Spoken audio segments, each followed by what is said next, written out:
Hello, my friend. This is Clyde. Let's all chip in and help.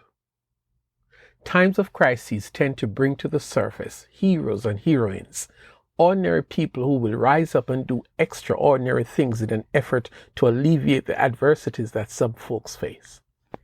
I'm speaking specifically of the many first responders, emergency personnel, good neighbors, caring relatives, all who stepped up and helped people in distress since Hurricane Helene caused untold damage to 6 states in the USA. So far, it has accounted for 45 deaths. But it is the heroism of ordinary folks who were kind and considerate in helping neighbors, children, whoever was in need, who we want to talk about. There was the case of a Coast Guard who took part in a rescue mission to save a man and his dog from drowning in rough waters, and who later spoke of how good it felt to save a human's life by him doing something that he was trained to do. And then there was the impossible mission. 54 persons were on the roof of a hospital that was surrounded by rising floodwaters. The mission involved a helicopter and courage to navigate all the obstacles and get those people, including patients, to dry ground. These are our newest heroes. Jesus was strong on helping the poor, the vulnerable, the widows and orphans, the foreigners, the sick and the lame. People who were in great need of help were high on Jesus' list of priorities. Think back to the account of feeding a vast crowd of 5,000 men plus women and children. Note well that the crowd did not cry out to him for food. Rather, he asked the disciples to determine how they were going to feed all these people because, according to the Luke 9 account, they were in a remote area. And besides, they didn't have enough money to purchase food. But it was Jesus' idea to feed this vast crowd, although there was not a cafeteria or soup kitchen nearby. So Jesus took what they found, a kid's lunch of 5 loaves and 2 fish, and he chose to do a miracle. This move to help a crowd of hungry people, including women and children, demanded a miracle, and Jesus was up to the task. That kid's lunch fed the whole crowd, and when it was all over, the disciples collected 12 baskets of leftovers. John 6 verses 1 to 15. It was Jesus who told the story of the Good Samaritan, a total stranger who broke cultural norms and helped a wounded man left to die on the roadside. Mark you, 2 Jewish persons, a priest and a Levite, passed on the opportunity to do something most people would think these guys would have done by helping this man in distress. The Good Samaritan not only took the wounded man to the hospital, but he paid his bill in full.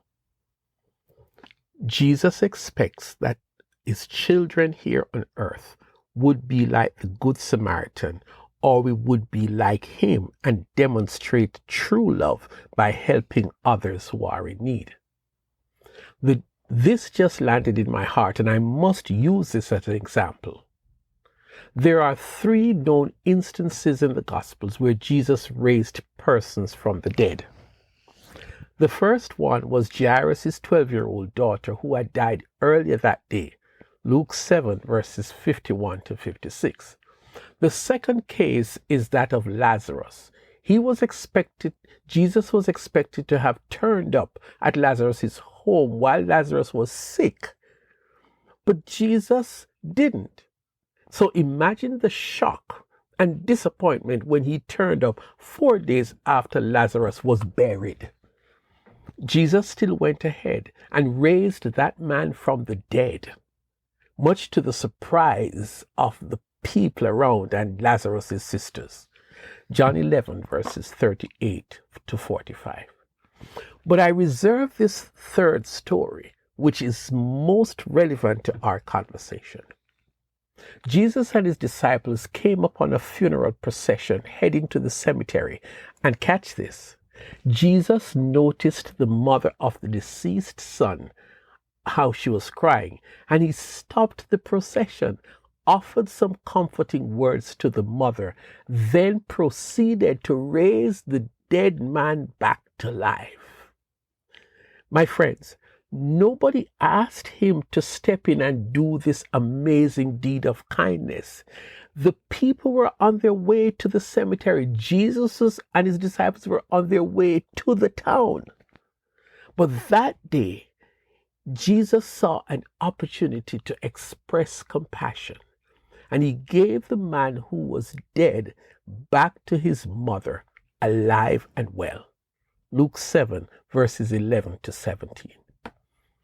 So I'm speaking to you, my Christian brothers and sisters, as well as I'm speaking to myself.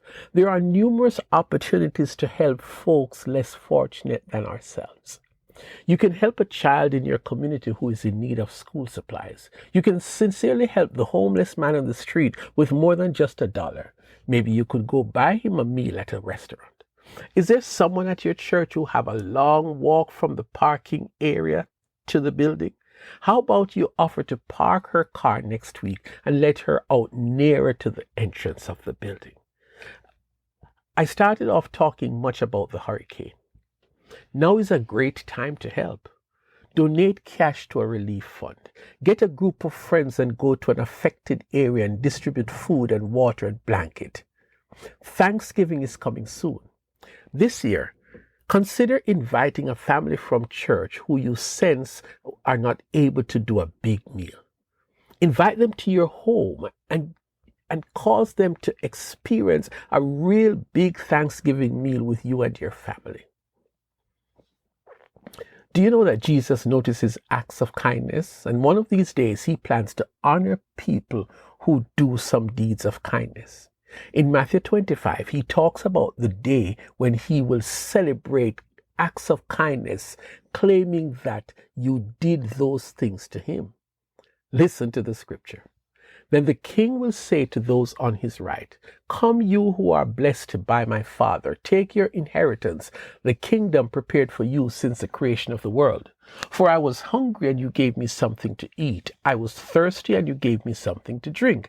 I was a stranger and you invited me in. I needed clothes and you clothed me. I was sick and you looked after me. I was in prison and you came to visit me."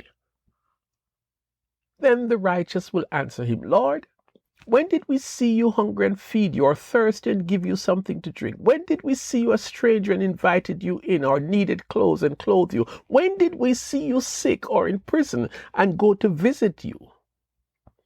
The king will reply, "Truly I tell you, whatever you did for one of the least of these my brothers and sisters of mine, you did for me." Opportunities will come to you for you to be kind to someone in need. It is an expression of love and compassion. It is a way of ministering to Jesus to show that you care. Don't waste those opportunities. Sometimes it might cost money, time, energy, but go ahead, chip in and help, remembering that Jesus would do that too, and he will be so proud of you when you do.